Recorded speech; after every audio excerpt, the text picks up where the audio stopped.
ಅದಾಗ ಹೋಗಿ ತೊಗೊಂಬರ್ತೀರಿ ಇದು? ಹೌದ್ರಿ. ನಿಮ್ಮ ಹೆಸರು? ನಮ್ಮ ಹೆಸರು ರೇಣುಕಮ್ಮ.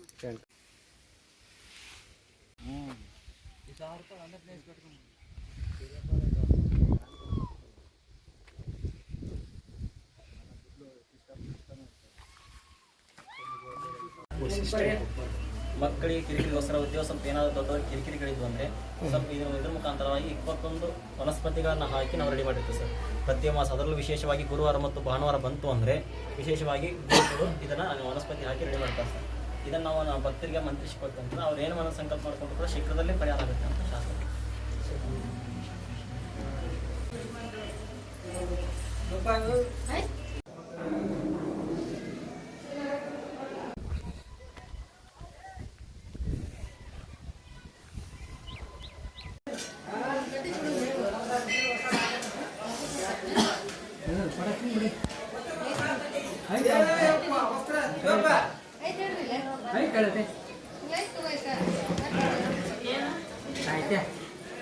ಚೇಂಜ್ ಕೊಡು 100 ರೂಪಾಯಿ ಕೊಟ್ಬಿಟ್ರೆ ಹೊಳೆ ಕೊಡ್ತಾರಲ್ಲ. ಸುಮಾರು ಎಷ್ಟು ಜನಕ್ಕಾಗಿದೆ? 199% ಕೆಲಸ ಆಗಿದ್ದಾವೆ. ನಮ್ಮ ರಸ್ತೆಯಲ್ಲಿ ಬರೋ ಮುಂದೆ ಮನೆಯೆಲ್ಲ ಕಟ್ಟಿದ್ದಾರೆ.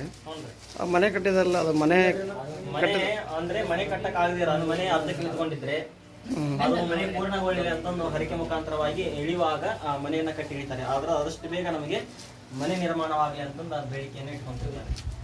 ಇದು ಜಾತ್ರೆ ಯಾವತ್ತಿದೆ ಸ್ವಾಮಿಗಳು? ಜಾತ್ರೆ ಈ ತಿಂಗಳು ಅಂದ್ರೆ ಶ್ರಾವಣ ಮಾಸ ಕೊನೆಯ ಗುರುವಾರ ದಿನ ಇರುತ್ತೆ. ಅದರಲ್ಲೂ ವಿಶೇಷವಾಗಿ ಈ ವರ್ಷ 4 ಗುರುವಾರಗಳು. ಸ್ವಾಮೀಜಿ, ಅದು ಭ್ರಮರಾಂಬ ದೇವಿ ಅಂತಂದು ಮಲ್ಲಿಕಾರ್ಜುನ ಸ್ವಾಮಿ ಹೆಂಡತಿ ಅವರು ಭ್ರಮರಾಂಬ ದೇವಿ. ಭ್ರಮರಾಂಬ ದೇವಿ.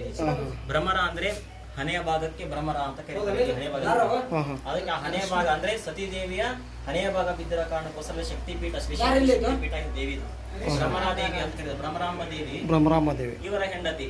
ಇವರು ಪ್ರತಿ ವರ್ಷ ಶ್ರಾವಣ ಮಾಸದಲ್ಲಿ ಇಬ್ಬರದು ಮದುವೆ ಇರುತ್ತೆ. ಈ ವಿವಾಹೋತ್ಸವನೇ ಇವರ ಜಾತ್ರೆ ಅಂತ. ಎಷ್ಟನೇ ತಾರೀಕು ಇರುತ್ತೆ ಮದುವೆ? ಅಂದ್ರೆ ಶ್ರಾವಣ ಮಾಸ ಕೊನೆಯ ಗುರುವಾರದಲ್ಲಿ ಇವರ ಮದುವೆ ಜಾತ್ರಾ ಮಹೋತ್ಸವ ಇರುತ್ತೆ ಸರ್. ಇದು 3ನೇ ವರ್ಷ ದೇವಿ. ಏನು ಹೆಸರಿದು? ಭ್ರಮರಾಂಬ ದೇವಿ ರೀ.